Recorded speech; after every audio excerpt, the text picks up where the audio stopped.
On his tablet, the photo glowed. Laura. His Laura. Not the woman he'd left 7 years ago. Pale-faced, hollow-eyed, clutching a pregnancy test like it was a confession. Not the woman who'd cried in the kitchen, her voice breaking as she said, "You're not coming back, are you?" Not the ghost he'd buried under boardroom meetings and stock reports. This was her. Alive. Radiant. Laughing. She wore a faded blue dress, sun-bleached at the hem, her dark hair loose and tangled by the sea breeze, her bare feet planted in the grass as if the earth had become her sanctuary. Behind her, 2 children, his children, tumbled over each other, shrieking with joy. The boy, maybe 7, had dirt on his knees and a dandelion clutched in his fist like a crown. The girl, smaller, with curls the color of burnt honey, was pressed against Laura's side, her small hand tucked into the curve of her mother's waist, her eyes wide with wonder as she pointed at something just beyond the frame. Daniel's breath caught. He didn't move, didn't blink, didn't breathe. The image had come through an email from a man he hadn't spoken to since the divorce. Marcus, his former CFO, a man who'd once called him a genius, then later, quietly, a coward. The subject line, "You should see this." No explanation, no judgment, just the photo. And beneath it, 3 words, "She's happy." Daniel's fingers trembled as he zoomed in.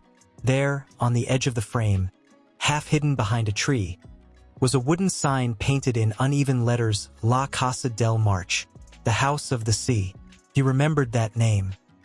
He'd whispered it to her once, years ago, after a long day at the office, when he'd come home exhausted and she'd been reading to him from a book of coastal legends. "One day," he'd said, rubbing her shoulders, his voice thick with sleep and longing, "we'll buy a house by the sea, just us. No meetings, no phones, just the waves and the silence." She'd smiled then, not the polite smile she gave to investors, not the tired smile she gave to him after another missed dinner, but the one that lit up like dawn after a storm. "You promised," she'd asked. "I promise," he'd said. He never kept it. He never even tried. Now here she was, not broken, not bitter, not waiting, living. And he, Daniel Reyes, billionaire, self-made titan, man who built empires on discipline and detachment, felt the weight of his own life crush down on him like the tide pulling back from the shore. He set the tablet down, walked to the balcony, leaned against the railing. The wind, sharp and salt-kissed, cut through his silk robe. He closed his eyes, and for the first time in 7 years, he let himself cry. Not the quiet, controlled tears of a man who doesn't want to be seen, but the kind that come from a soul that's been holding its breath too long. His shoulders shook. His throat burned. He didn't make a sound. Outside, the city stirred. Cars honked. A siren wailed. A distant train rumbled beneath the streets. But here, on this balcony, high above the world he'd conquered, Daniel was utterly, devastatingly alone. He opened his eyes, looked down. At the street below, a woman walked her dog. A man carried a newspaper. A child laughed as she chased bubbles. Normal life. Real life. The life he'd walked away from. He turned back to the tablet. Zoomed in again. On Laura's face. Her eyes, those deep, dark, knowing eyes, were turned slightly, as if she'd just looked up from the photo, as if she'd felt his gaze across 7 years and 3,000 miles. And in that moment he swore, he knew. She had seen him, not as the man he'd become, but as the man he'd been, the one who loved her, the one who'd promised, the one who'd left. And still, she smiled, not for him, not for the camera, but for the children, for the sea, for the quiet miracle of a life rebuilt, not with wealth, but with grace. Daniel pressed his forehead against the cold glass, whispered, so softly the wind stole it before it even left his lips, "I'm so sorry." No one answered. No one needed to, because the truth wasn't in the words. It was in the silence between them, and in the photograph, and in the way the sunlight caught the gold of his daughter's curls, and in the way his son held that dandelion like it was the most sacred thing in the world. He didn't know how long he stood there.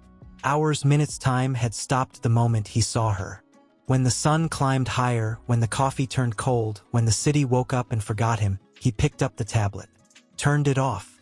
Then, slowly, deliberately, he opened his laptop, typed one email to his assistant, subject cancel everything. And beneath it, one sentence: I'm going to the sea.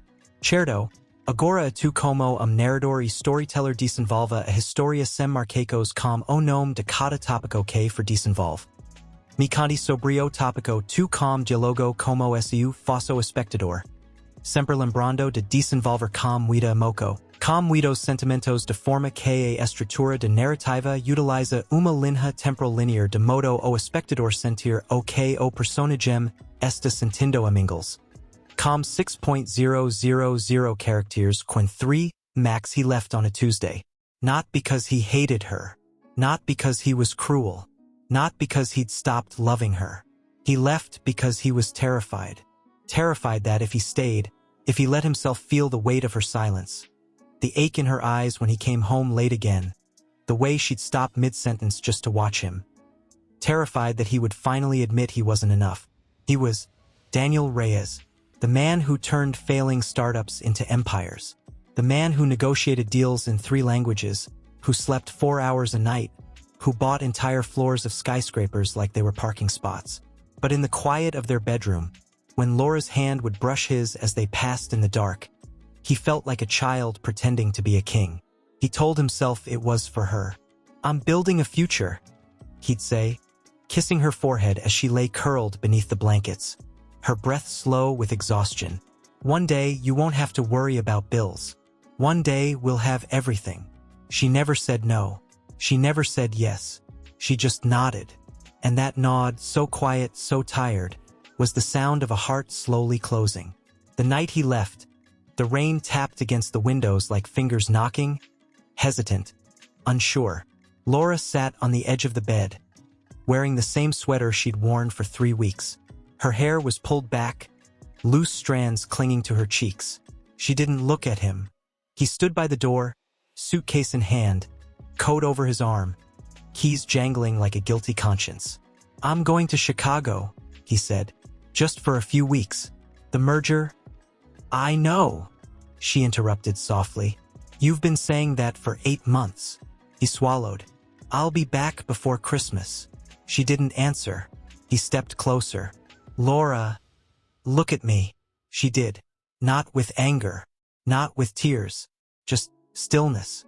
Like the ocean after a storm, calm, but hollowed out. You don't have to go, she said. He froze. I have to, he whispered. For us. She smiled then. Not a happy smile. Not even a sad one. Just a quiet, devastating thing. Like a candle being snuffed. You think love is something you build, she said. Like a house. Brick by brick. Money by money. But love isn't a structure, Daniel. It's a breath. And you stopped breathing a long time ago. He reached for her. She didn't pull away, but she didn't lean in either. I'll send money, he said. Every month. You don't get it, she whispered. I don't want your money. I want you. The man who reads me poetry before bed. The man who dances with me in the kitchen when the radio plays that old song. The man who held me when I lost the baby and didn't say a word because he knew words wouldn't fix it. His throat tightened. He remembered that night. The hospital. The silence. The way she'd curled into him. Her body trembling. Her tears silent as snow. He'd held her for 3 hours. And then, the next morning, he went to work. Because he couldn't bear to see her pain. So he ran from it. And now, standing here, suitcase in hand, he realized he hadn't left to build a future. He'd left to escape the truth. That he loved her more than anything. And he was too afraid to be loved back. I'm sorry, he choked out. She stood, walked to the window, looked out at the rain. I'm not angry, she said. I'm just tired. He stepped forward again. Please, let me fix this. She turned. Her eyes were dry, but her voice cracked like ice underfoot. You can't fix what you never tried to understand. He reached for her hand. She didn't take it. She just whispered, Go, Daniel, but don't come back. unless you're ready to stay." He left. The door clicked shut, and in the silence that followed, the rain kept falling. Outside, the city buzzed. Taxi horns, sirens, people rushing, living, being. Inside, the house held its breath. Laura didn't cry. She didn't scream. She just sat on the floor, back against the door, and pulled his favorite sweater, still hanging in the closet, into her arms. And she breathed, just breathed. For the first time since he'd stopped looking at her, she let herself feel the weight of the silence. And in that silence, she found something he never could piece. Not because he was gone, but because she finally stopped waiting for him to come back. He thought he was leaving to give her security, but what he gave her instead was freedom. Freedom from the lie that love is something you earn, that it's measured in promotions, in square footage, in bank accounts, that it's a prize you win by being more. But love isn't a prize, it's a presence. And he'd been too afraid to be present. So he left. He mailed it from a dusty post office 2 blocks from the hotel, under a flickering neon sign that buzzed like a dying insect. He watched the clerk drop it into the bin, the sound dull, final, click, like a door shutting. He didn't look back. For months he waited. Not for a reply. He didn't expect one. But he waited for the silence to break. It never did. He sent a second letter, then a third, each one shorter, each one heavier. The last one just said, "I'm sorry. I miss you." He mailed it on their anniversary. No answer. He stopped calling, stopped checking the mail, stopped dreaming of her voice. He told himself it was better this way, better that she moved on, better that she hated him. Hate was clean. Hate had edges. Hate meant she still felt something. But silence was a slow erosion. It wore down his soul like tide on stone. Unseen, relentless, quiet. He built his empire in those years. Bought 3 companies. Sold 2. Became a name on Forbes. Gave speeches about resilience. About sacrifice. About how success requires letting go of what holds you back. He believed it. Until the night he woke up screaming. Not from a nightmare. From the echo of her voice. In his dream, she was standing in their old kitchen. The one with the chipped blue tiles. Holding a mug just like the one he'd broken 2 years before they married.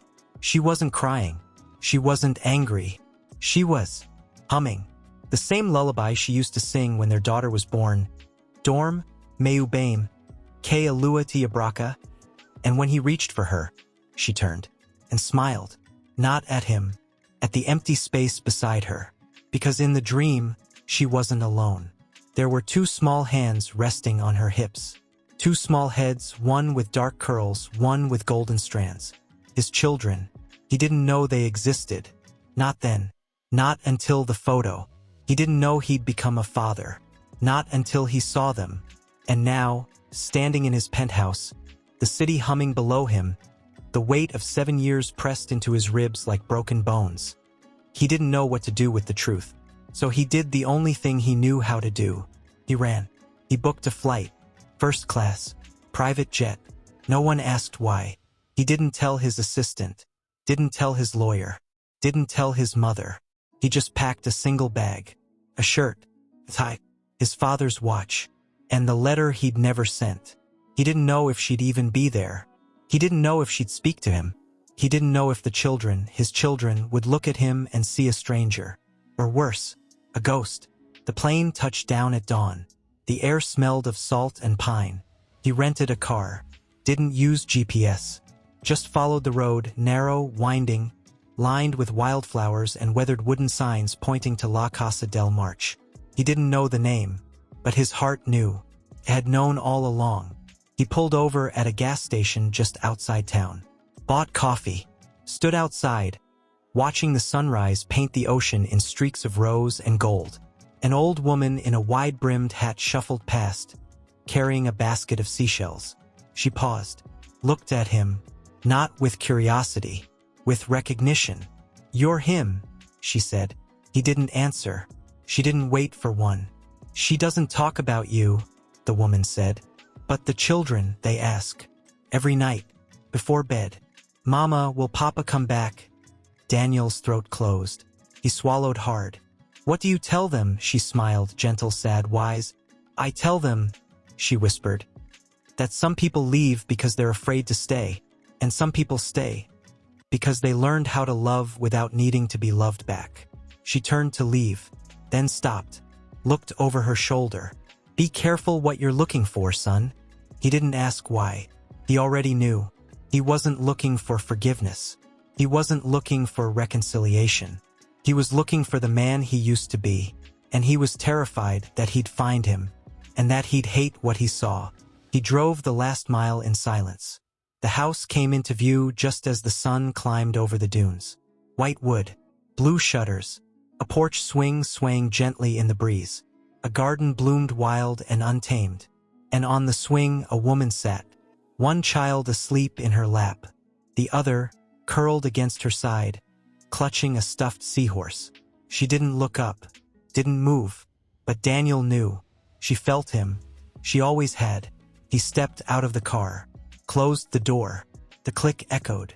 She didn't turn, but her fingers tightened around the seahorse, and the child in her lap stirred, murmured half asleep, "Mama, is that Papa?" The silence stretched. The wind carried the sound of waves. The swing creaked, and his Laura, closed her eyes and whispered, so softly he wasn't sure he'd heard it, "Not yet, mi amor, not yet." The words hung in the air, like a promise, like a warning, like the last note of a song that hasn't finished playing. He didn't move, didn't speak, didn't breathe. He just stood there, on the edge of her world, waiting for her to look at him, waiting, illing gold across the porch, catching the dust motes dancing in the air, glinting off the teacup resting on the railing beside her. Chipped at the rim, just like the one she'd dropped the day their daughter was born. He remembered. He'd laughed. She'd cried. He'd apologized 3 times before she finally kissed his cheek and said, "It's just a cup, Daniel. We're still here." They were still here, but not together. The girl on her lap stirred, her small nose wrinkled, her eyelashes fluttering like moth wings. She murmured something in Spanish, a lullaby phrase, half sung, half sleeping. Laura didn't move, didn't shift, didn't look at him, but her breath, slow, steady, deliberate, changed, just slightly. A pause, a tremor, a silent inhale, as if she were holding back a storm. Daniel's fingers curled around the strap of his bag. The letter inside, crumpled, worn, the ink smudged from years of being carried in his coat pocket, pressed against his ribs like a second heartbeat. He wanted to call out, to say her name, to say, "I'm sorry. I'm here. I didn't know about them." But he didn't, because he knew. She'd heard every version of that story before, and none of them had ever been enough. So he did the only thing he could. He sat on the grass, just beyond the reach of the porch light. He didn't speak, didn't move, didn't even blink. He just waited, like she had, for 7 years. The wind carried the scent of lavender and salt. A gull cried overhead. The boy, his son, stirred on the swing, his small hand reaching out blindly, fingers brushing the air as if searching for something he couldn't see.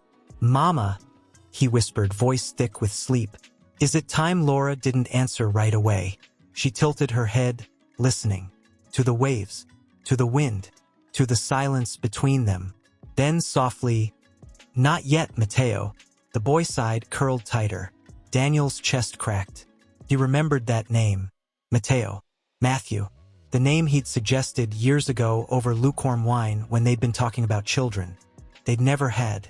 "If it's a boy," he'd said, tracing the rim of his glass, "we'll call him Matthew, after my grandfather." He was quiet, but he loved deeply. Laura had smiled. "Then if it's a girl, we'll call her Lucia, after my abuela. She sang to the sea every morning." He'd forgotten. She hadn't. The girl in her arms shifted again, her tiny fingers curling around the edge of Laura's sweater. "Mama," she whispered, eyes still closed. "Did Papa come?" Laura went still, not tense, not angry, just suspended, like time had stopped breathing. Daniel didn't move, didn't breathe. He didn't even think. He just waited, And then Laura spoke. Not to him, not to the children, to the wind, to the sea, to the ghost. "I don't know," she said, voice so quiet it might have been a prayer. "But I think he's learning how to be here." Daniel's breath caught. He didn't realize he'd been holding it. Tear fell. He didn't wipe it away. Let it fall. Let it drown in the grass. The boy on the swing murmured again, half asleep. "Will he stay this time?" Laura didn't answer. She just leaned down, kissed the top of her daughter's head. Then slowly, deliberately, she stood. The girl stirred, sleepy, blinking up at the sky. The boy opened his eyes, and then he saw Daniel. Not with fear, not with anger, not with recognition, but with the quiet, innocent curiosity of a child who has never known absence. He sat up, stared, then smiled. A wide, toothless, sunlit smile. "Hi," he said. Daniel's throat closed. He didn't speak, didn't stand, didn't run. He just looked and whispered, "Hi." The girl in Laura's arms turned her head. Her eyes, so like Laura's, dark and deep and knowing, locked onto his. She didn't smile, didn't cry, didn't look away. She just studied him, as if she could see through his skin, through his money, through his silence, through every lie he'd told himself. And then she reached out, not to him, to the air between them, as if she could feel the distance, and whispered, "Papa." The word hung in the air, light as a seashell, heavy as a lifetime. Laura didn't move, didn't speak, didn't stop her. Daniel didn't breathe. He didn't dare, because in that moment he realized she wasn't asking if he was her father. She was asking if he'd finally learned how to be one. And he didn't know the answer. Not yet. The wind picked up. The seaside, and the sun, high and bright, poured light over them all. Over the mother who had loved without being loved back. Over the children who had learned to dream of a father they never knew. And over the man who had spent 7 years building a kingdom, only to realize he'd lost the only thing worth ruling. He stood, slowly. His legs shook. His hands trembled. He took one step, then another, closer, not to take, not to fix, not to claim, but to be, to stand, in the space between them, where silence had lived, where love had waited, and where, perhaps, something new could begin. He stopped, just out of reach, and whispered, "I'm here." Not an apology, not a plea, just a truth. And for the first time in 7 years, he meant it. The girl didn't pull away. The boy didn't hide. Laura didn't turn. But her hand, still resting on her daughter's back, twitched, just once, like a heartbeat, answering, without words, without forgiveness, just presence. And in that quiet, the sea roared. The sky held its breath. And Daniel Reyes, the man who built empires, finally learned what it meant to be small, to be human, to be here, and to be loved even if not yet, not even toward the porch. He just stood, barefoot in the grass, coat still on, tie loose, eyes raw, as if his body had forgotten how to walk, but his soul remembered every step he'd ever taken away from her. The girl in Laura's arms didn't look away. She just watched him, like she was memorizing the shape of his silence. The boy, Mateo, climbed down from the swing, his bare feet patting softly over the wooden planks, then the dew-damp grass. He stopped 3 feet from Daniel, tilted his head, and asked, "Are you the man who doesn't come?" Daniel's breath hitched. Not a question of anger, not of blame, just simple, devastating truth. He knelt, slowly, so slowly the wind seemed to pause. His knees sank into the earth. His hands rested on his thighs. His eyes, wet, trembling, met the boy's. "I am," Daniel whispered. The boy blinked. Then quietly, "Why?" Daniel swallowed. He wanted to say, "I was afraid."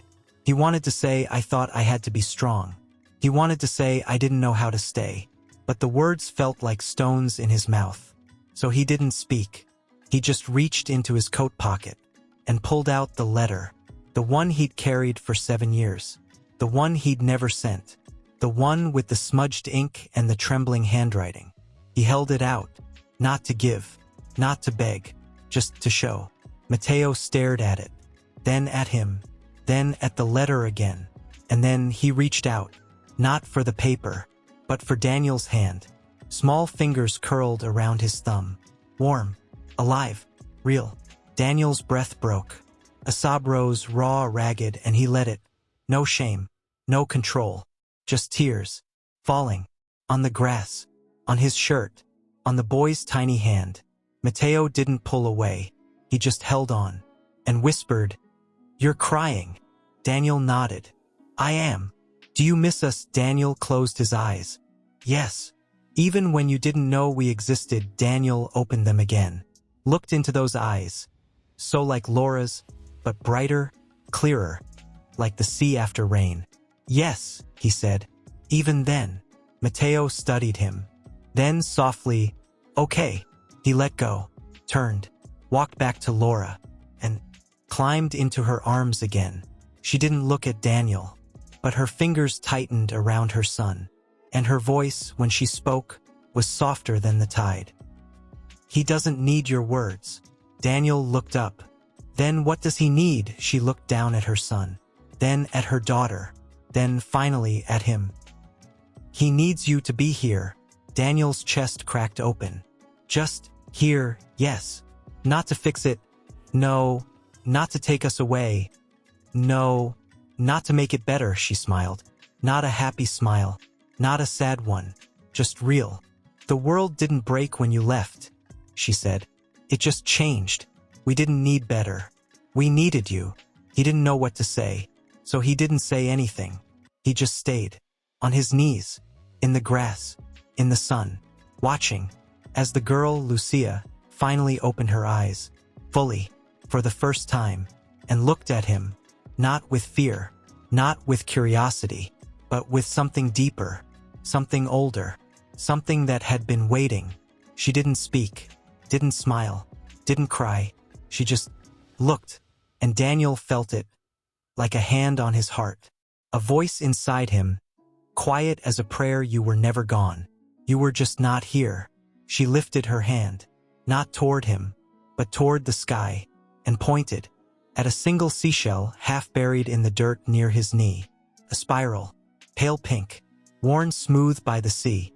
He didn't move, didn't reach, didn't breathe. She whispered, "Papa, is that the one you promised?" He didn't answer, not with words.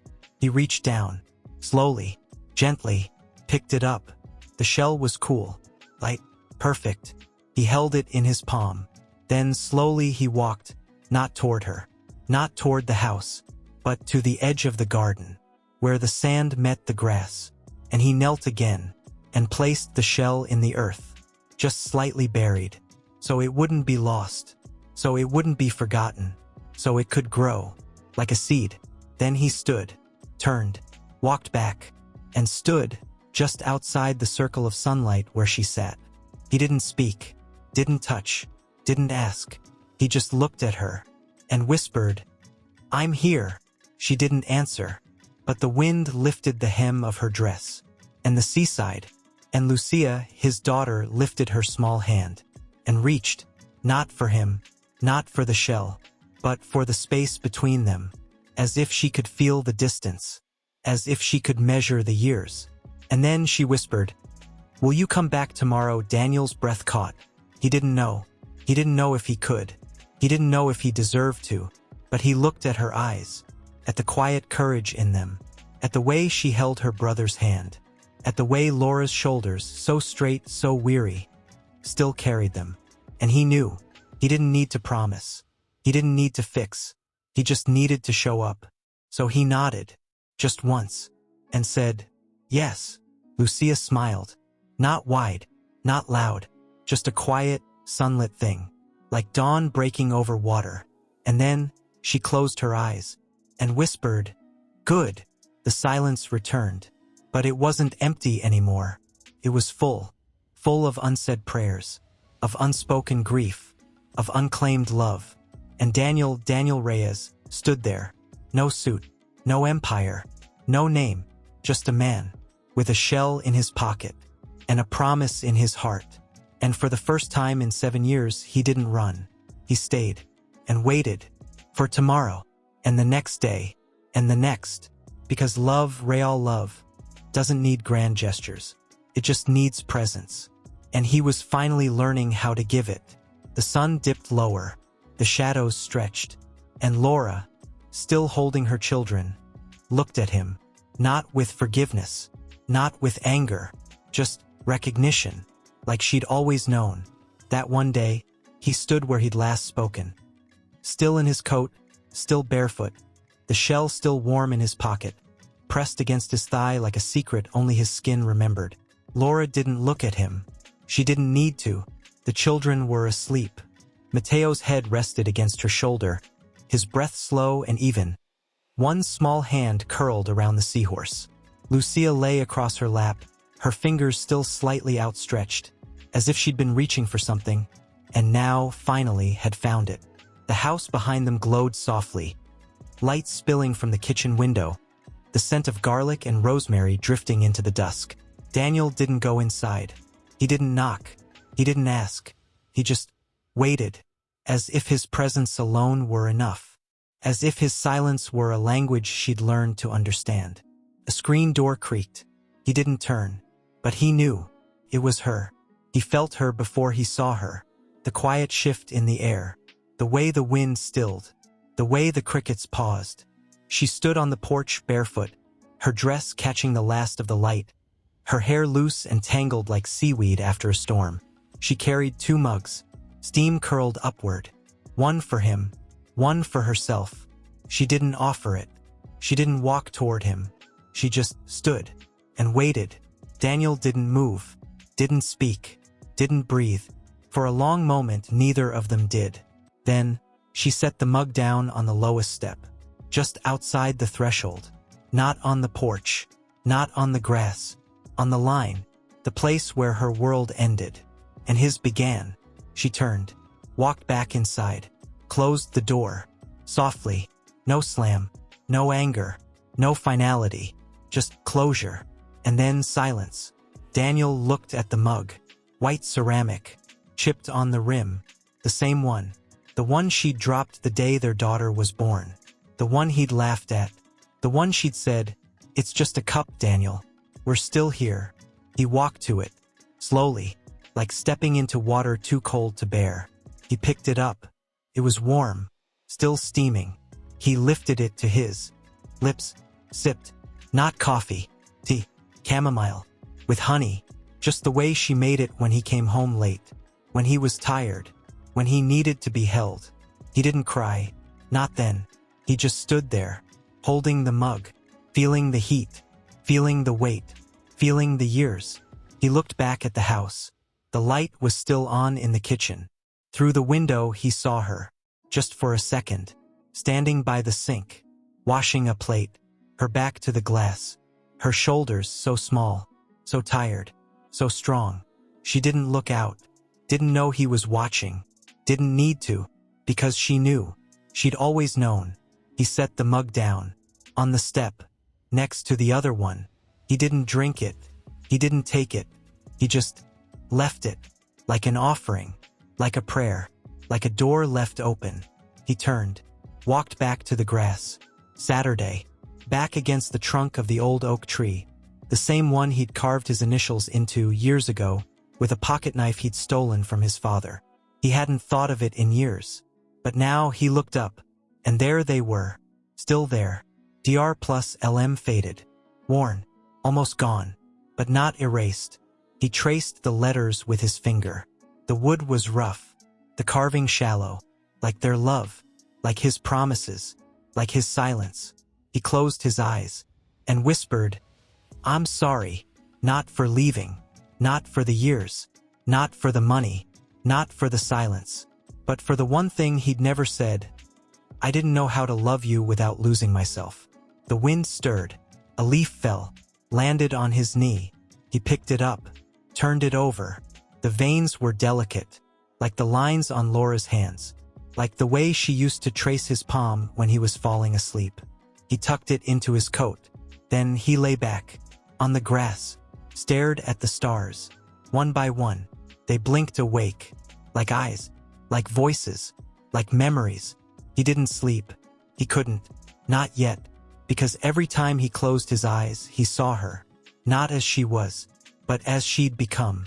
The woman who didn't cry when he left. The woman who didn't beg. The woman who raised 2 children alone, with no money, no help, no pity. The woman who sang to the sea every morning.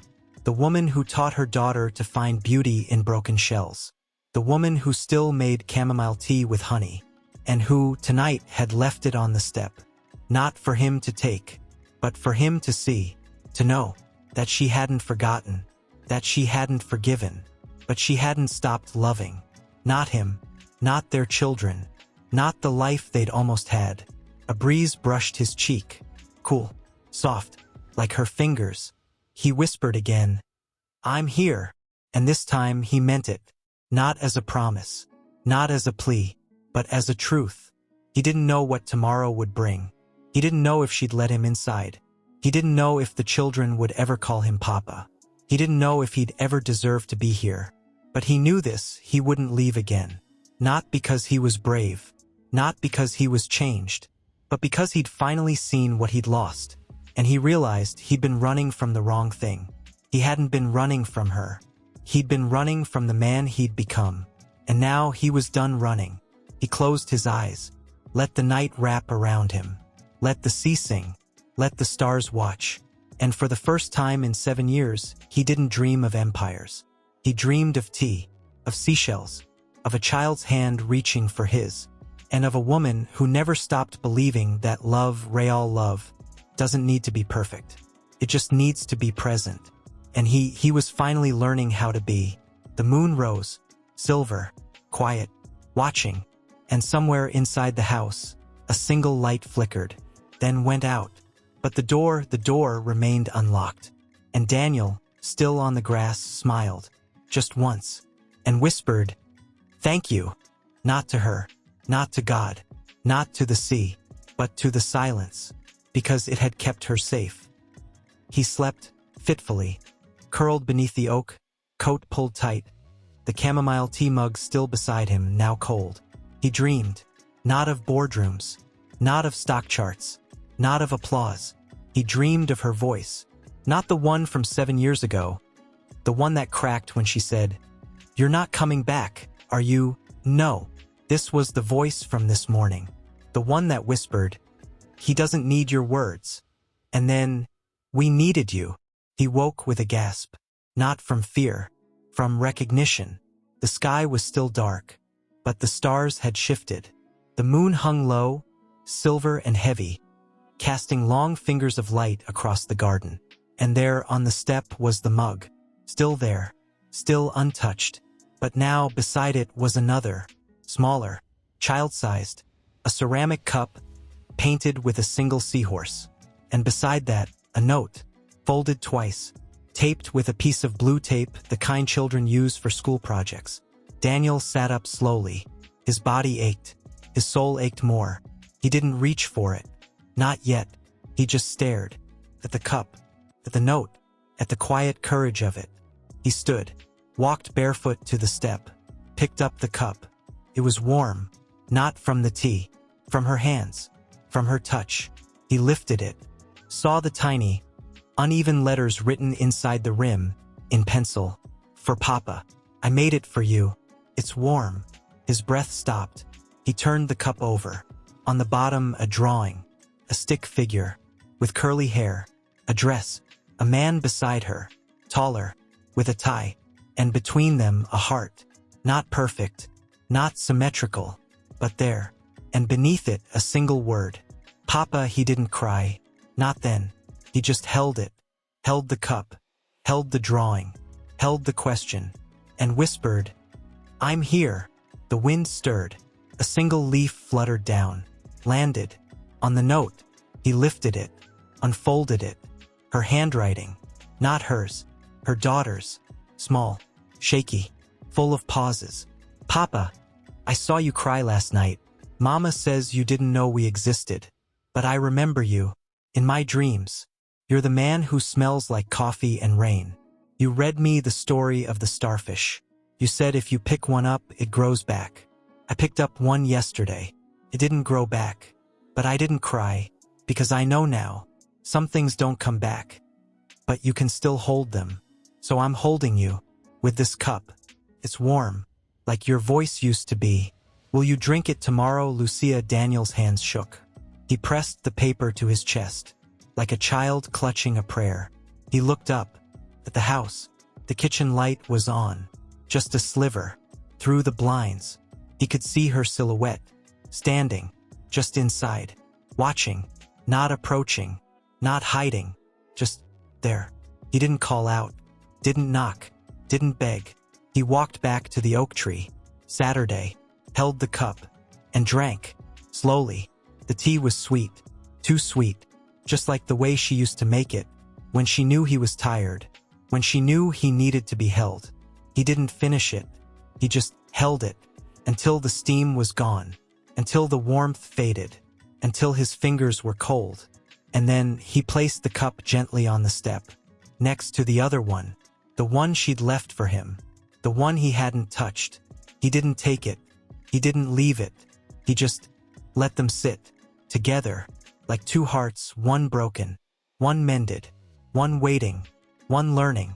He stood, walked to the edge of the garden, looked out at the sea. The tide was low, the sand glistened, and there, in the wet earth, was a small shell, a spiral, pink, worn smooth, just like the one he'd buried yesterday. He knelt, picked it up, turned it in his palm, and whispered, "I didn't know how to be a father." A voice behind him, soft, quiet, not angry, not forgiving, just present. "You didn't know how to be a husband either." He didn't turn. He didn't need to. He knew. She was there, just beyond the roses, just beyond the silence. He closed his eyes and whispered, "I'm trying." She didn't answer, not right away. Then, "I know." He turned. Slowly, she stood in the doorway, wearing the same dress, hair loose, eyes tired, but clear. No tears, no rage, no distance, just truth. "You're here," she said. He nodded. "I'm here." She took one step forward, then another, not toward him, toward the step, toward the two mugs. She picked up the child-sized cup, held it, looked at him, then placed it back, next to his, and said, "You don't have to fix it." He swallowed. "I know. You don't have to earn it. I know." She looked at the sea, then back at him. "Just be here." He didn't speak. He didn't move. He just looked at her. And for the first time, he didn't see the woman he'd lost.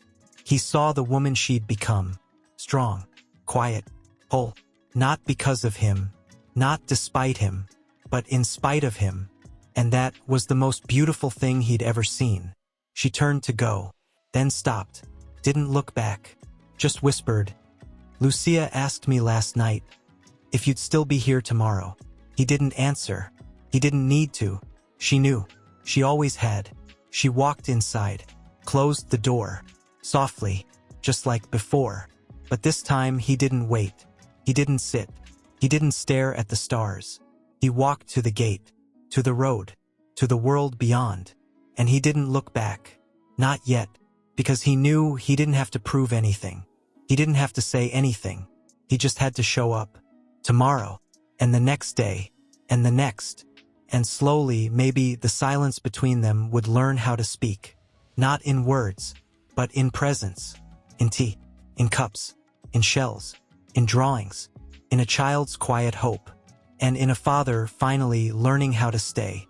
He walked, not toward the car, not toward the city, not toward the life he'd built.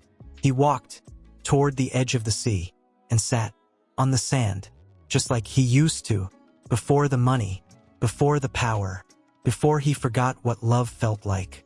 The tide rolled in, washed over his toes, cool, gentle, patient, and for the first time in 7 years, Daniel Reyes didn't try to control it. He just let it come, and let it go, and waited for tomorrow, not to fix, not to claim, not to apologize, but to be. The kind that lingers after a storm has passed. Still, heavy, full of echoes. Daniel woke on the sand. Not in the grass. Not under the oak. But on the shore, where the tide had risen in the night and lapped at his ankles, then retreated, leaving him damp, chilled, and strangely at peace. He didn't remember walking here. He didn't remember lying down. He only remembered the weight of the shell in his pocket. And the cup, the small one, with the seahorse, still on the step, still waiting. He stood, shook the sand from his coat, walked back to the house, not toward the door, not toward the porch, but to the garden gate. He didn't knock, didn't ring, didn't call out. He just stood and waited, as he had the night before, as he would every day from now on. The door opened, not all the way, just a crack, enough to see her. Laura, hair tied back with a faded ribbon. I still tired, but clearer, not guarded, not cold, just present.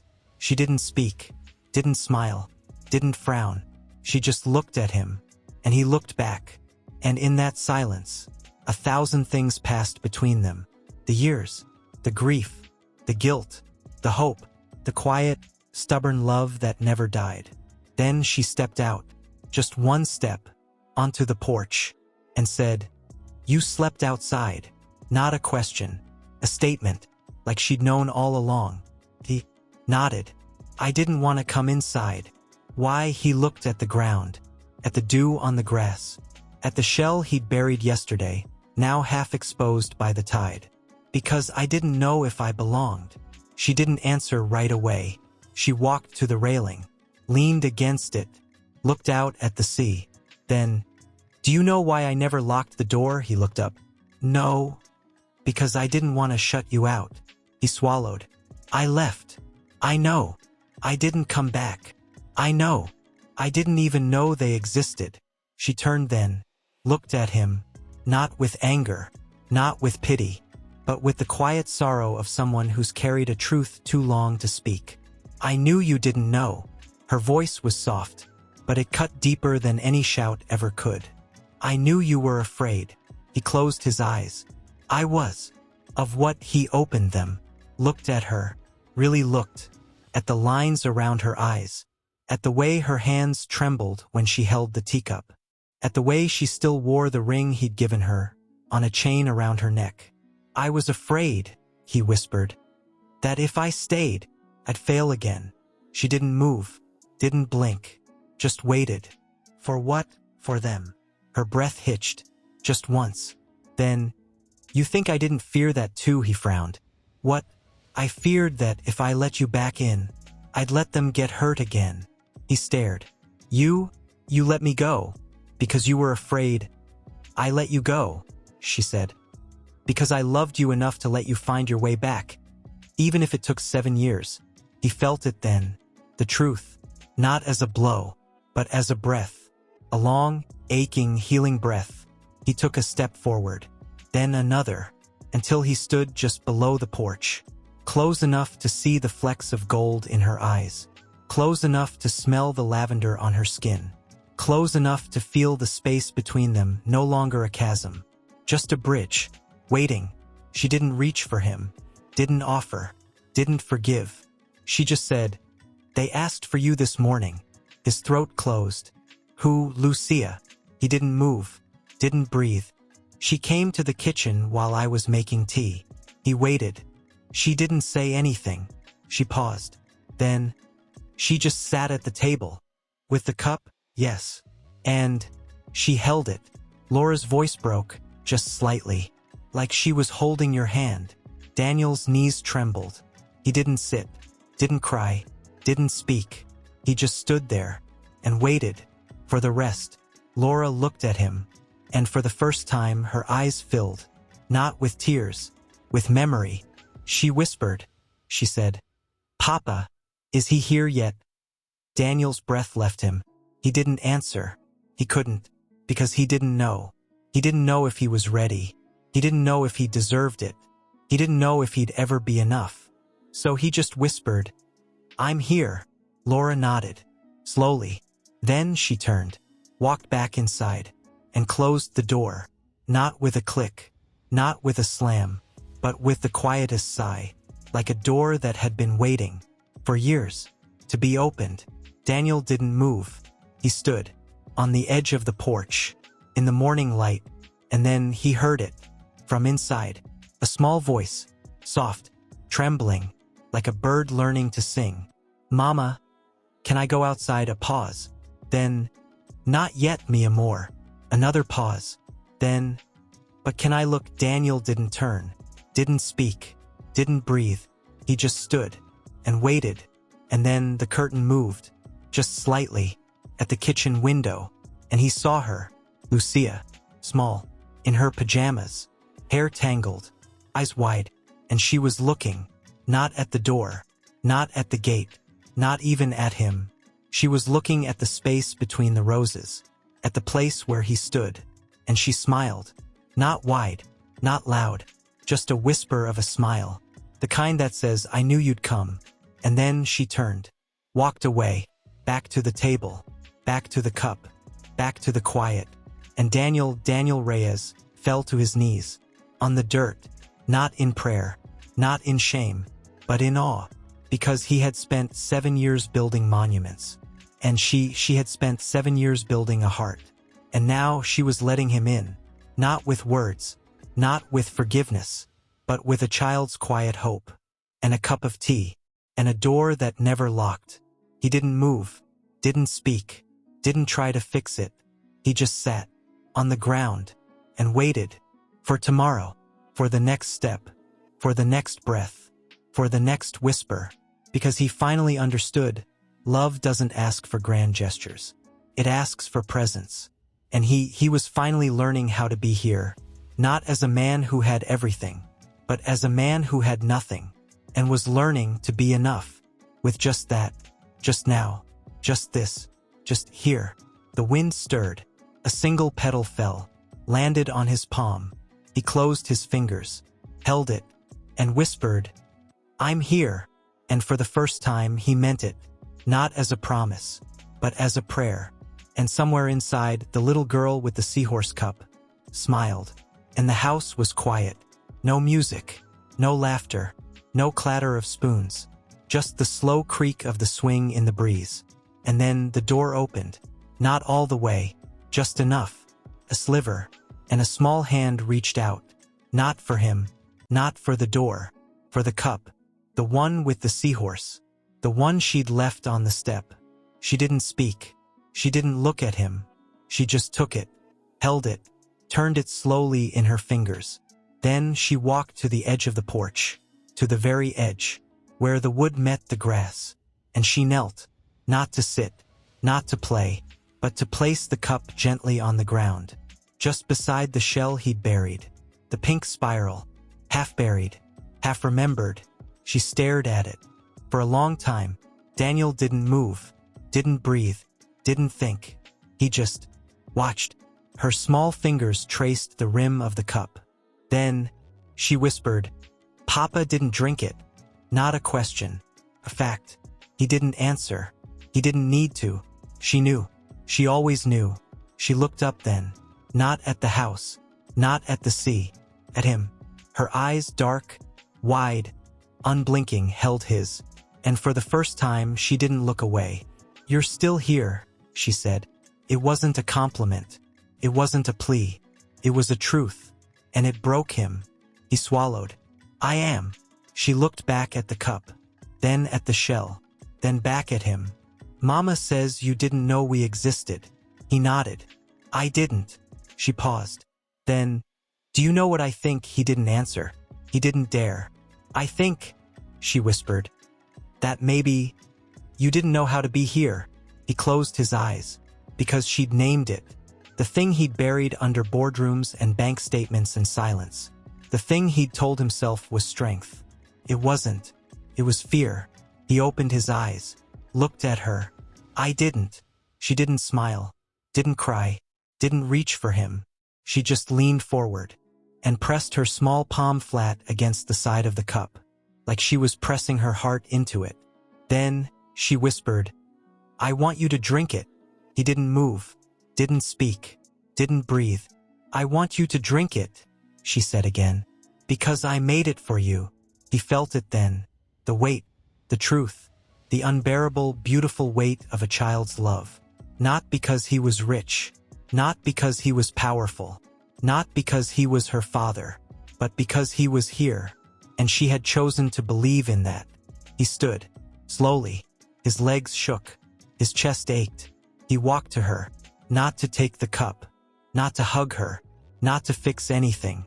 He just knelt, beside her, on the grass, so his eyes were level with hers. So close he could see the freckles on her nose. So close he could feel the warmth of her breath. And he whispered, "I don't know how to drink it." She didn't flinch, didn't look away. She just reached out and took his hand. Her fingers were small, cold, but steady. She placed his palm over the cup. His fingers closed around it. Warm, real, alive. And then, she whispered, "Just hold it." He did, held it, like it was the most fragile thing in the world. Because it was. "It's warm," she said. He nodded. "I know. Mama says, when you hold something warm, it doesn't matter if you drink it right away." She looked up at him, eyes bright, not with tears, with wonder. "Sometimes, you just have to hold it, until you're ready." He looked down, at the cup, at her hand on top of his, at the shell beside them, at the morning light catching the dust on the porch. He didn't speak. He didn't cry. He just held it, and whispered, "I'm trying." She smiled, just once. Tiny thing, like a seashell catching the sun. Then she let go, stood, walked back to the door, didn't turn, didn't say goodbye, just whispered, "I'll be inside." And then she was gone. The door closed, softly, like a secret being kept. Daniel didn't move. He knelt, held the cup, still warm, still waiting, and he didn't drink it. Not yet. He just held it, like she told him to, and as the sun climbed higher, he felt it. Not in his chest, not in his mind, but in his bones. The quiet, trembling truth. He wasn't being forgiven. He wasn't being welcomed. He wasn't being given a second chance. He was being held. By a child. By a cup. By a silence that had learned how to love without words. And that was more than he'd ever dreamed. He didn't know how long he sat there. An hour, a lifetime. The wind stirred. A butterfly landed on the rim of the cup. Delicate, pale blue. It fluttered its wings, then took flight. And as it rose, Daniel lifted the cup to his lips. He didn't drink. Not yet. He just closed his eyes and breathed in the scent of chamomile, the sweetness of honey, the faintest trace of lavender. And beneath it, something else. Something older. Something quieter. Something he'd forgotten. Her. He opened his eyes, looked at the empty doorway, at the silence, at the space where she'd been, and whispered, "I'm here." Not for her, not for them, not even for himself, but for the child who believed in him, who left a cup, who held his hand, who didn't ask for a father, just for him to stay. He lifted the cup again. This time he drank, slowly, sipping, letting the warmth spread, letting the sweetness settle, letting the silence fill him. It wasn't perfect. It wasn't sweet enough. It wasn't what he remembered, but it was real, and it was hers, and it was enough. He set the cup down, on the step, next to the other one, the one she'd left for him, the one he'd never touched. He didn't take it. He didn't leave it. He just let them sit, together, 2 cups, 2 hearts, 2 lives, waiting, not for forgiveness, not for redemption, just for the next breath, the next moment, the next step. And as the wind lifted the hem of his coat, he felt it. Not in the air, not in the sea, but in his chest. A quiet, steady pulse, like a heartbeat, not his own, but hers, and the child's, and the love that never left. Even when he did, he stood, walked to the gate, didn't look back, didn't need to, because he knew she was watching, and she would be there, tomorrow, and the next day, and the next, not to fix him, not to change him, just to hold the cup and wait for him to be ready, to drink, to stay, to be. And so Daniel Reyes, the man who built empires, walked away, not toward the city, not toward the past, not toward the life he thought he needed. He walked toward the shore, toward the tide, toward the silence, and sat on the sand, just like before, and waited for tomorrow, not to win, not to prove, not to be enough, but to be here, now, with a cup, and a child, and a love that never asked for more, just presence. And for the first time, he didn't run, he didn't hide, he didn't pretend, he just sat and listened to the sea, to the wind, to the quiet, and to the voice inside him. He didn't walk back to the house, not yet. He sat on the same patch of sand where he'd slept the night before, coat folded beneath him, hands resting on his knees, eyes fixed on the horizon where the sky melted into the sea. He hadn't spoken a word since he drank the tea. Not to her, not to the children, not even to himself. He didn't need to. The silence had become his language now, and it was louder than any speech he'd ever given. A light flickered in the kitchen window, just one, small, warm, like a candle in a storm. He knew it was her. He didn't look, didn't move, didn't hope. He just waited, because he'd learned something. Hope was a demand. Waiting was an offering. And she had taught him the difference. The wind carried the scent of salt and wood smoke. Someone had lit a fire on the beach. Maybe a fisherman. Maybe a neighbor. Maybe someone who, like him, needed the quiet glow of flame to remember they were still alive. A child's laugh floated over the dunes. Then another. His children. He didn't turn. He didn't need to. He could hear them. The boy, Mateo, chasing the tide, shrieking as the waves chased his toes. The girl, Lucia, running behind him, barefoot, her dress fluttering like a sail, calling out in Spanish, "Más lento, Mateo. No te vayas. Slow down, Mateo. Don't go."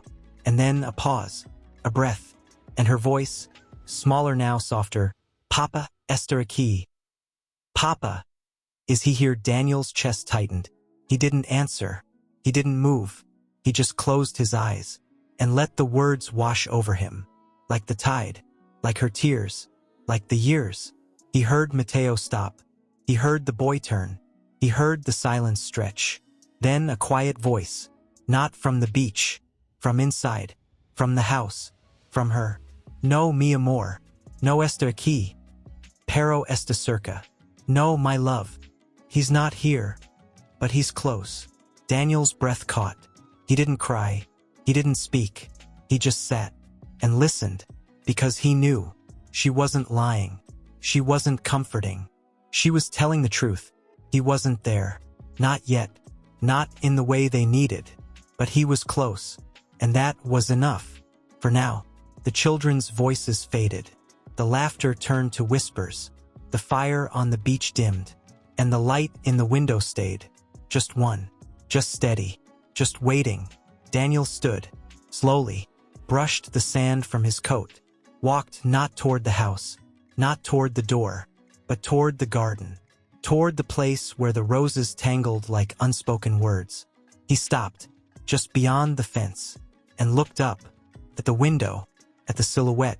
She was there. Just inside. Not watching. Not waiting. Just being. Her hand rested on the glass. Fingers pressed lightly. Like she was touching the air between them. Like she was touching him. He didn't wave. Didn't nod. Didn't smile. He just stood. And whispered, "I'm close." She didn't move. Didn't look down. Didn't answer. But her fingers just slightly twitched. Like a heartbeat. Like a reply. He turned. Walked back to the shore. Saturday. Again. On the sand. And waited. The stars came out. One by one. Then 10. Then 1,000. The moon rose. Full. Silver. Heavy. And poured light over the water like liquid mercy. He pulled the shell from his pocket. The pink spiral. The one he'd buried. The one he'd forgotten. He held it in his palm. Turned it. Watched the moonlight catch its curve. And for the first time, he didn't think of it as a symbol. He thought of it as a gift. Not from the sea. From her. From the child who picked it up. Who buried it. Who knew, without being told, that some things are meant to be left behind. So they can grow. So they can change. So they can be found again. He closed his fingers around it. And whispered, "I'm sorry, I didn't know you existed." No answer. Just the tide. Just the wind. Just the quiet. Then a sound. Behind him. Soft. Delicate. Like a leaf falling. He didn't turn. Didn't need to. He felt her. Before he saw her. The shift in the air. The warmth beside him. The scent of lavender and sea salt. She sat. Not beside him. Not too close. Just near. On the sand. Her dress pooled around her. Her hair loose. Her eyes on the water. They didn't speak. They didn't look at each other. They just sat. Together. In the dark. In the quiet. In the space between. And then she said, "I used to come here every night." He didn't move. Didn't speak. Just waited. "After you left," she said, voice so soft it might have been the wind, "I would sit right here and I would talk to you." He swallowed. "What did you say?" She smiled. Not at him. At the sea. "I told you. I was angry." He closed his eyes. "I deserved that. I told you. I was lonely." He nodded. "I know. I told you. I missed you." A pause. Then, "I told you. I still loved you." He didn't breathe. Didn't move. Didn't dare. "I told you," she whispered, "that if you ever came back, I wouldn't scream. I wouldn't cry. I wouldn't forgive you right away." She turned her head. Just slightly. Looked at him. For the first time that night. Her eyes were dry. But her voice was breaking. "I told you. I'd wait." He looked at her. Really looked. At the lines around her eyes. At the way her hands rested on her knees. Strong. Calloused. Gentle. At the way she still wore his ring. On a chain. Under her dress. He reached out. Not to touch her. Not to take her hand. Just to place his palm on the sand. Beside hers. Just an inch away. So close. So near. So possible. She didn't pull away. Didn't move. Didn't speak. She just looked at his hand. Then at the shell in his other palm. Then back at him. And whispered, "I didn't wait for you to come back." He frowned. "What? I waited," she said. "For you to learn how to stay." He didn't answer. He couldn't. Because she had named the truth. Not the wound. Not the betrayal.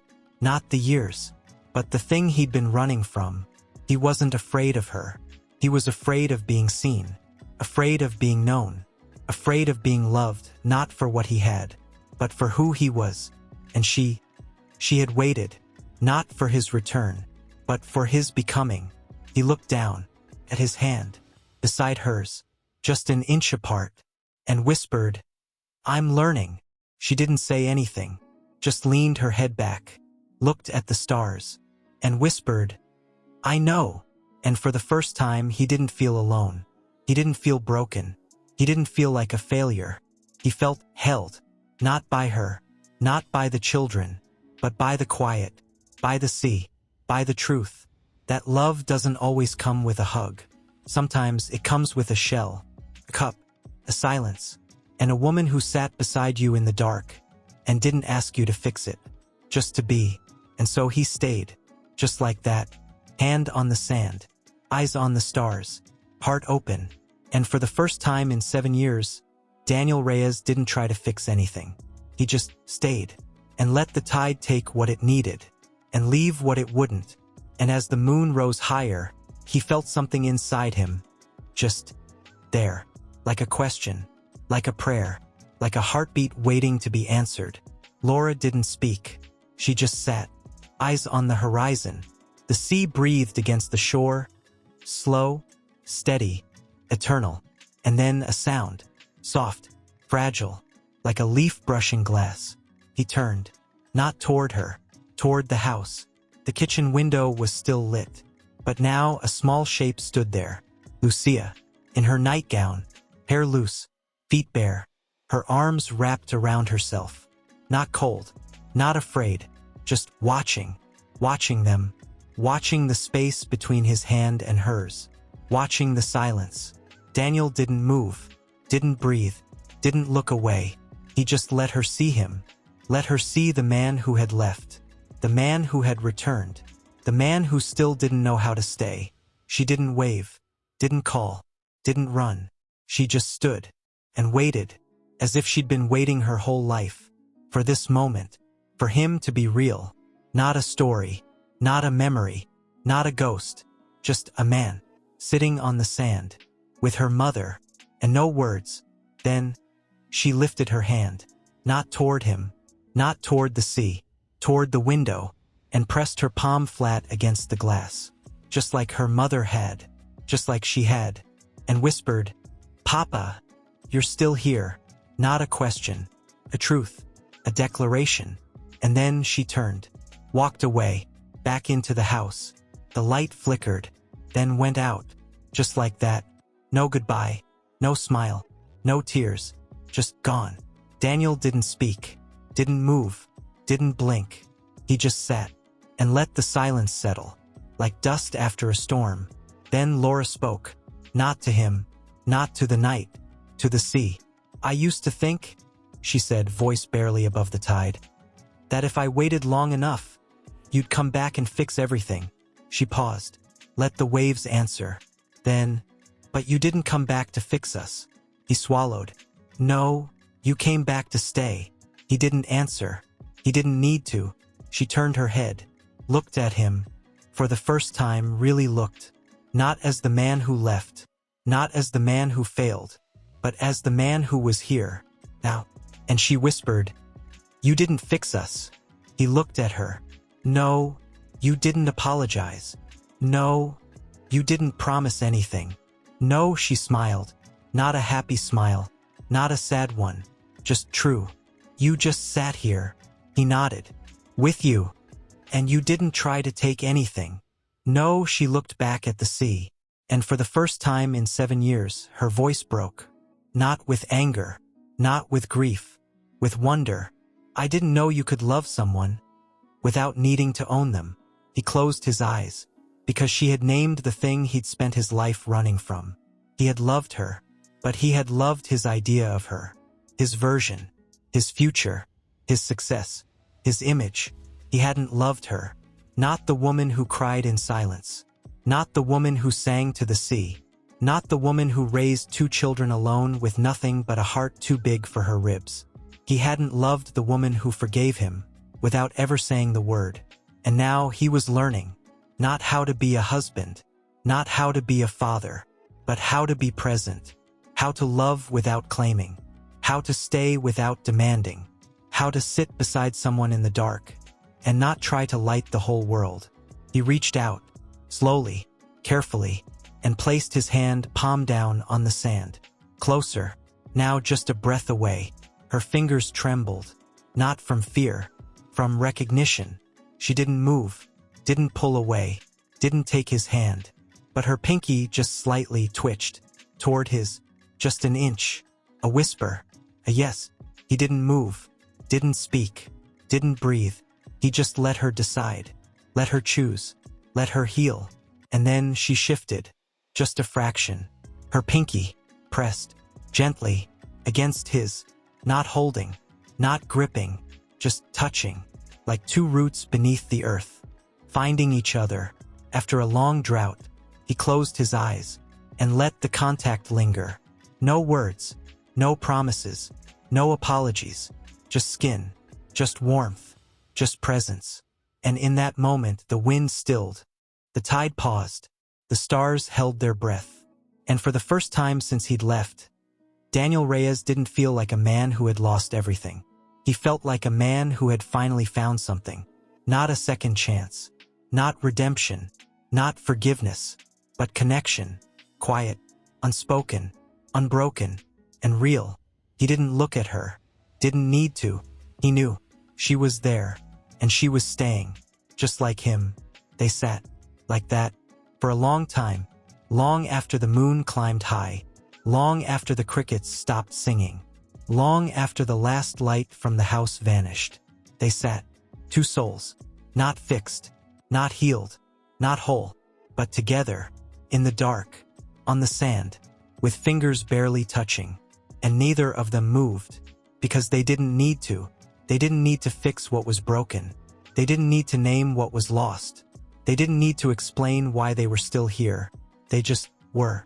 And that was enough. When the first rays of dawn touched the horizon, Laura didn't pull away. She didn't speak. She didn't stand. She just whispered, "I didn't think I'd ever feel this again." He opened his eyes, looked at her. For the first time, he didn't see the woman he'd lost. He saw the woman he'd never known. The one who had loved quietly, who had suffered in silence, who had raised two children with nothing but grace, and who still chose to sit beside him, in the dark, with her pinky on his hand. He didn't say anything. He just turned his palm, slowly, gently, and let his fingers curl just slightly around hers. Not holding, not claiming, just holding, like a promise, not spoken, but felt. And as the sun rose, painting the sea in gold, he whispered, "I'm here." And for the first time, he meant it. Not because he had to, not because he was sorry, but because he had learned that love doesn't ask for grand gestures. It just asks for your hand, in the dark, and the courage to leave it there, even when you're afraid, even when you're broken, even when you don't know how to fix anything. You just stay, and hold on, and let the tide decide whether you're worthy or just wanted. And as the light spread and the waves rolled in, Daniel Reyes, the man who built empires, finally understood. The greatest thing he'd ever built wasn't a company, wasn't a fortune, wasn't a name on a building. It was this quiet, this touch, this girl who believed in him, this woman who waited, and this trembling, sacred, silent moment where two hearts, broken, battered, beautiful, finally. Not even when the chill of the night seeped into his bones and his fingers grew numb. He held her pinky, just like that, faint, fragile, but real.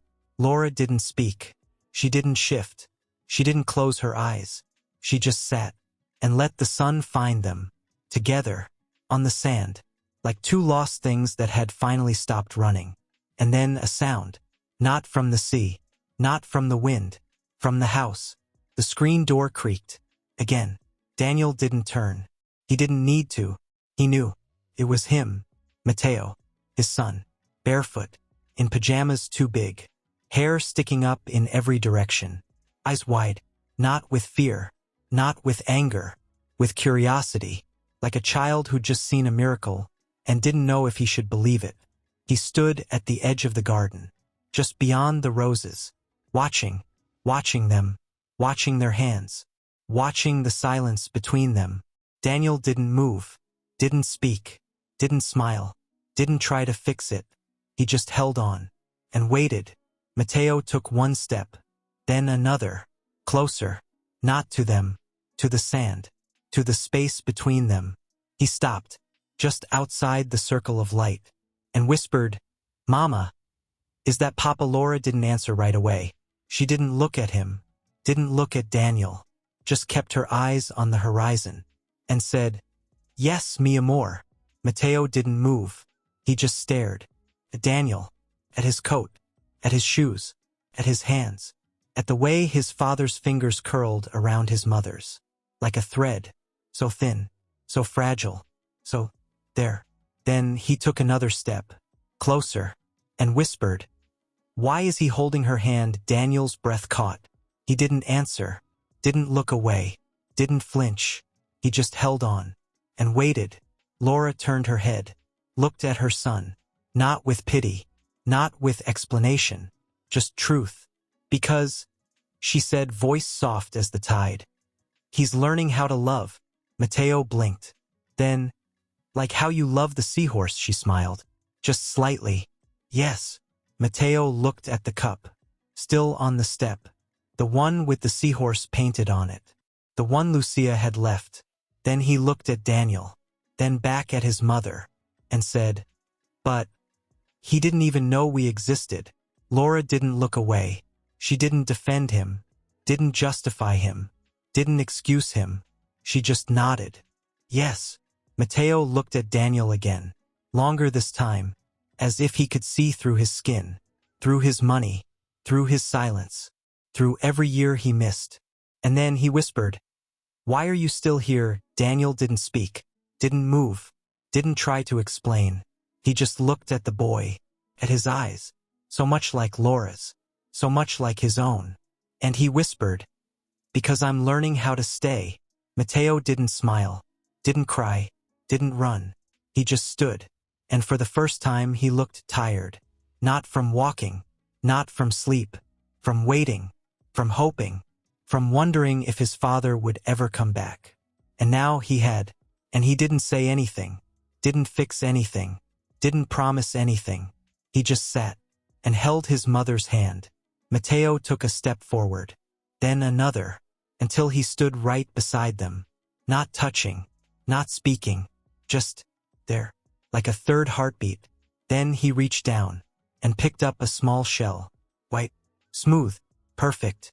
He held it in his palm, looked at Daniel, then at his mother, then back at Daniel, and said, "Do you want this?" Daniel didn't answer.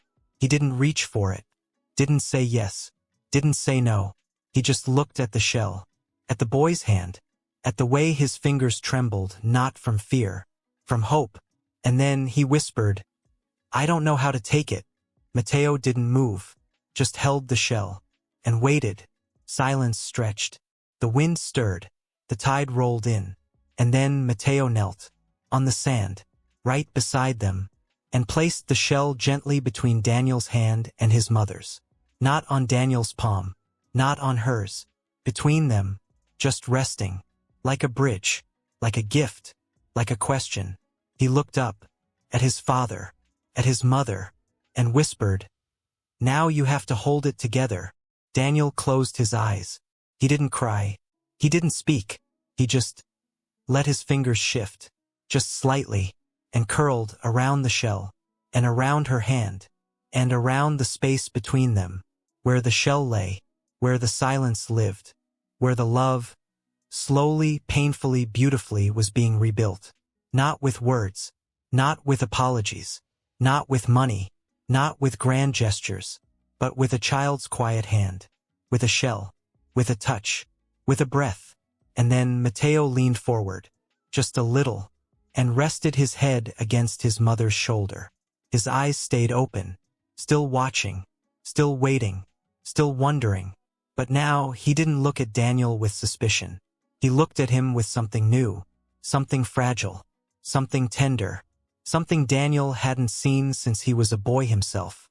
Trust, not earned, not demanded, just offered, like a seed, planted in the dark, waiting for light. Laura didn't move, didn't speak, didn't cry. She just leaned into her son and whispered, "Thank you, mi corazon." Mateo didn't answer. He just closed his eyes and fell asleep, right there, on the sand, against her, his breathing slow, his hand still resting on her knee. Daniel didn't move, didn't dare. He just held the shell, held her hand, held the silence, and let the sun rise, over them, over the sea, over the house, over the years, over the pain, over the silence, and over the quiet miracle that love doesn't always come with a hug. Sometimes it comes with a shell, a child's hand, a father's silence, and a mother who never stopped believing that even broken things can learn how to hold each other. The wind lifted the hem of Laura's dress. The tide kissed their feet, and the shell between their hands glistened in the morning light, not as a symbol, not as a souvenir, but as a promise, a quiet one, a slow one, a true one.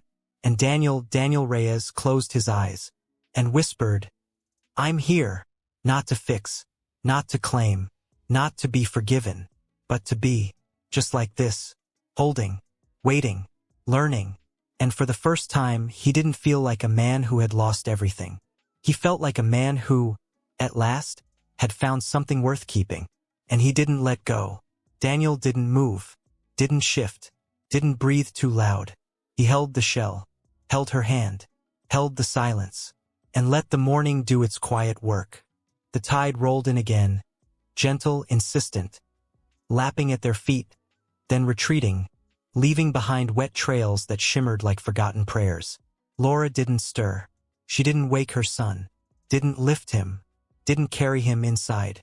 She just sat, with him, on the sand, as if the earth had become her altar, and Daniel, her husband, her ghost, her failure, her miracle, was the only witness.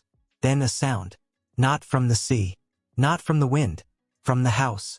The back door opened, soft, slow, like a secret being let out.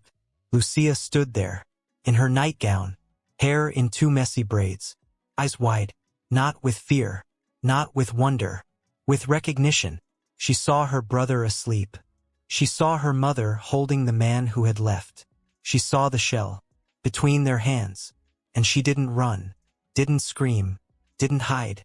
She walked, not to them, not to the sea, to the edge of the garden, where the roses grew wild, and she knelt, just like her brother had, and reached into the dirt, pulled out another shell, smaller, pink, spiraled, just like the one he'd buried. She held it, stared at it, then looked up, at Daniel, at her mother, at the space between them, and whispered, "Mama, is this the one he buried?" Laura didn't answer. She didn't need to. She just nodded. Slowly. Lucia didn't move. She just sat there, on her knees, in the grass, holding the shell, like it was the last piece of a broken puzzle. And then she whispered, "I want to give it to him." Daniel didn't speak, didn't move, didn't look away. He just held the first shell, and waited. Lucia stood, walked slowly, past the roses, past the fence, past the space where the world had once been divided. She stopped just beside her brother, and looked at Daniel, not with anger, not with hope, with the quiet certainty of a child who has seen too much, and still believes in grace. She reached out, not to his hand, not to the shell, to the air, between them, and placed her small, warm palm on top of his, just for a second. Then she dropped the second shell, into his lap, right on top of the first. 2 shells, one pink, one white, one buried, one found, one from the sea, one from the earth, one from yesterday, one from today. She didn't speak. She didn't smile. She just turned, walked back to the house, and closed the door, behind her, softly, as if she just handed him something too sacred to name. Daniel didn't move, didn't breathe, didn't look at Laura. He just looked down, at the 2 shells, in his lap, the one he'd buried, the one she'd dug up, the one he'd held, the one she'd given. He didn't pick them up, didn't pocket them, didn't speak. He just let them rest, on his thighs, like prayers, like promises, like pieces of a heart he'd shattered, and now somehow being put back together, by children, by silence, by a love that didn't ask for perfection, just presence. Laura stirred, just slightly, her fingers still curled around his twitched, and then she whispered, "They didn't ask you to fix it." He didn't answer. He just nodded, slowly. "They didn't ask you to come back." He swallowed. "No, they didn't ask you to say you're sorry." He closed his eyes. "No." She turned her head, looked at him, for the first time, not as the man who left, not as the man who failed, but as the man who was here, now. And she said, "They just asked you to hold them." He opened his eyes, looked at her, at the way the sun caught the silver in her hair, at the way her eyes held no anger, no blame, just understanding. And he whispered, "I don't know how." She didn't answer right away. She just lifted her hand, still entwined with his, and placed it gently over the 2 shells. Her palm covered them, his fingers curled around them, and hers, and the shells, and the space between them. And she whispered, "You're learning." He looked down, at their hands, at the shells, at the way the light caught the curves, at the way the tide kept coming, and going, and coming again. And he whispered, "I'm trying." She smiled, just once, a breath of a smile. Then, she leaned her head against his shoulder. Just slightly. Not full. Not final. Just enough. And he didn't pull away. Didn't stiffen. Didn't flinch. He just let her. Let the weight of her head rest on him. Let the warmth of her breath brush his neck. Let the silence become sacred. And then Mateo stirred. In his sleep. Murmured, "Papa." Daniel froze. Didn't move. Didn't breathe. Didn't speak. But his fingers around the shells tightened. Just slightly. Just enough. To say, "I'm here." Mateo didn't wake. Just sighed. And curled tighter. Against his mother. Lucia's voice came from inside. Soft. From the kitchen. "Mama, can I make tea?" Laura didn't lift her head. Didn't open her eyes. Just whispered, "Yes, mi amor." A pause. Then, "Will he drink it?" Laura didn't answer. She just rested her cheek against Daniel's shoulder. And whispered, "He's learning how to." Daniel didn't speak. He didn't cry. He didn't move. He just held the shells. Held her hand. Held the silence. And let the morning hold him. Because for the first time he wasn't trying to fix anything. He wasn't trying to be forgiven. He wasn't trying to be enough. He was just being. Here. With them. With the shells. With the sea. With the children who didn't ask for a hero. Just for a father. Who stayed. Even when he didn't know how. Even when he was afraid. Even when he didn't deserve it. And now he was learning. Not how to love. But how to be loved. Without earning it. Without fixing it. Without asking for it. Just receiving it. Like a gift. From a child. From a woman. From a God who never stopped whispering. Come back. Not to fix. Not to win. Just to be. And so he stayed. Still. Quiet. Holding. 2 shells. 1 hand. And a heart. Finally, beginning to beat again. Not for money. Not for legacy. Not for name. But for this. For this quiet. For this touch. For this moment. Where the tide came in. And didn't take anything. Just left something behind. And he, Daniel Reyes, finally understood. The greatest thing he'd ever lost wasn't his wife. Or his children. It was himself. And now he was finding him. Not in triumph. Not in power. But in the stillness. In the shells. In the hands that held him. Even when he didn't know how to hold back. And as the sun climbed higher, he whispered, "I'm here." And for the first time he meant it. Not as a promise. But as a prayer. And the sea answered. Not with thunder. Lucia stood in the doorway, arms full of a small ceramic pot. 2 cups balanced on a wooden tray, steam curling like smoke from a quiet fire. She didn't look at Daniel. Didn't look at her mother. Didn't look at her sleeping brother. She just set the tray down. On the step. Right beside the 2 shells. Then she stepped back. And waited. Daniel didn't move. Didn't speak. Didn't reach for the cup. He just watched. The steam rose. Carried the scent of chamomile. Of honey. Of lavender. Of home. He remembered. That smell. From years ago. Before the silence. Before the suits. Before the empire. Before he forgot what peace tasted like. Laura didn't wake Mateo. Didn't lift him. Didn't call him. She just shifted slowly. Just enough to rest her head more fully against Daniel's shoulder. Her breath warmed his neck. Her silence wrapped around him. And then Lucia spoke. Still not looking at him. Still not smiling. Just watching the steam. "Mama says you used to drink it like this." She pointed to the cup. The one with the chipped rim. The one he'd left on the step 7 years ago. The one you drank when you came home late. Daniel's throat closed. He didn't answer. Didn't nod. Didn't move. He just looked at the cup. As if it were alive. As if it remembered him. Lucia took a step forward. Then another. Until she stood just beside him. Close enough that her shadow fell over his lap. Over the shells. Over his hands. She reached out. Not for the cup. For his fingers. Gently. She lifted his right hand, still curled. Around the 2 shells and placed it over the mug. His fingers closed around the warm ceramic. Just like before. Just like she'd taught him. She didn't speak. Just whispered, Drink it. He didn't move, didn't lift it, didn't breathe. She didn't pull away, didn't sigh, didn't cry. She just stayed, waiting, like she'd waited for 7 years. Waiting for him to be brave enough, to be still enough, to be here enough. And then he did, slowly. So slowly the steam curled around his face like a veil. He lifted the cup to his lips, didn't drink, just held it. Let the warmth seep into his palms. Let the scent fill his lungs.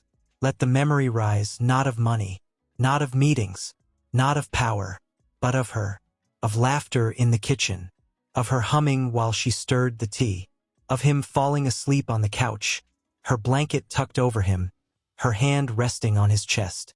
He closed his eyes and whispered, "I miss that."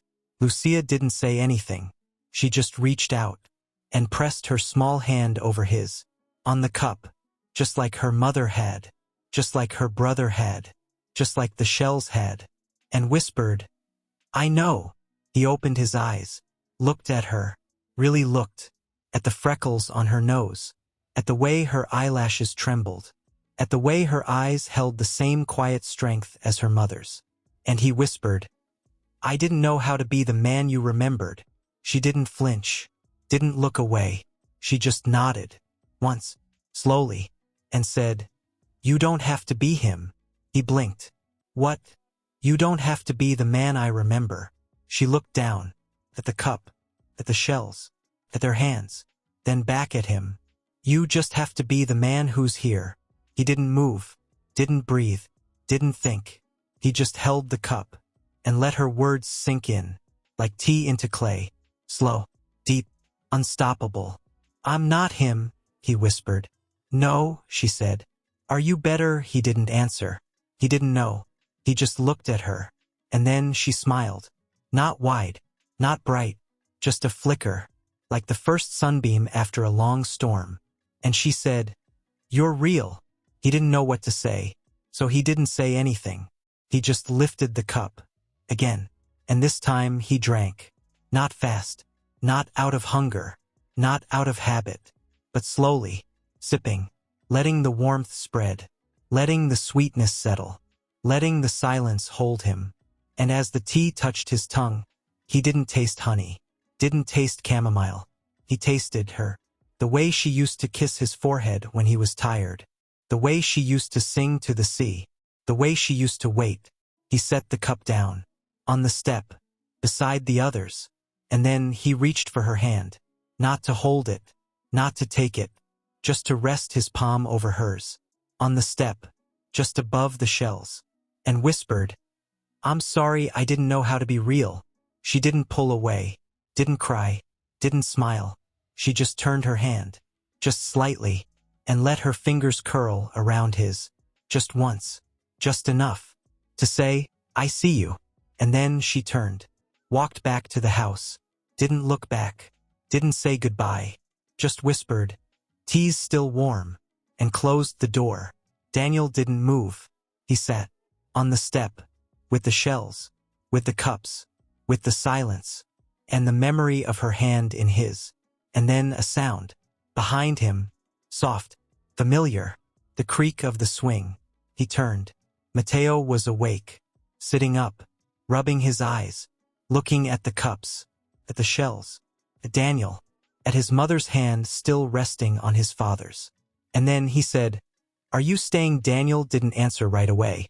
He looked at his son, at the sleep still in his eyes, at the way his small fingers curled around the edge of the porch, at the way he didn't ask for a hug, didn't ask for promises, didn't ask for love. Just, "Are you staying?" Daniel swallowed, looked at the shells, at the tea, at the sea, at the woman inside, at the girl who gave him a shell, at the boy who gave him a shell, at the wife who never stopped waiting. And he whispered, "I don't know how to leave." Mateo didn't smile, didn't cry, didn't run. He just nodded, once, slowly. Then he stood, walked to Daniel, not to hug him, not to kiss him, just to sit, beside him, on the step, close, not touching, but close. And he whispered, "Then stay." Daniel didn't speak, didn't move, didn't breathe. He just looked at his son and whispered, "I'm trying." Matteo didn't answer. He just leaned his head against Daniel's shoulder, just like his mother had, just like his sister had, and fell asleep, again, right there, on the step, with his father.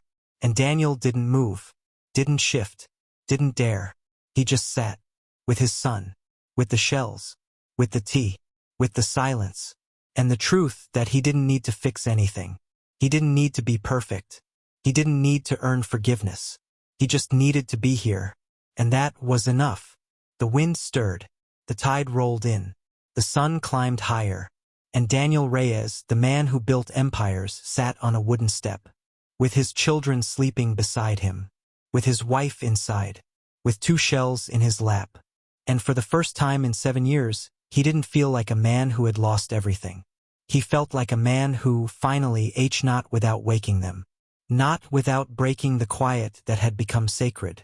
The teacup sat untouched now, cool, still, waiting. The shells lay in his lap. 2. Not treasures. Not souvenirs. But anchors. The white one, brought by Matteo. The pink one, dug up by Lucia. One from the boy who didn't know him. One from the girl who remembered him. And now they were his, not because he claimed them, but because he let them stay. The wind carried,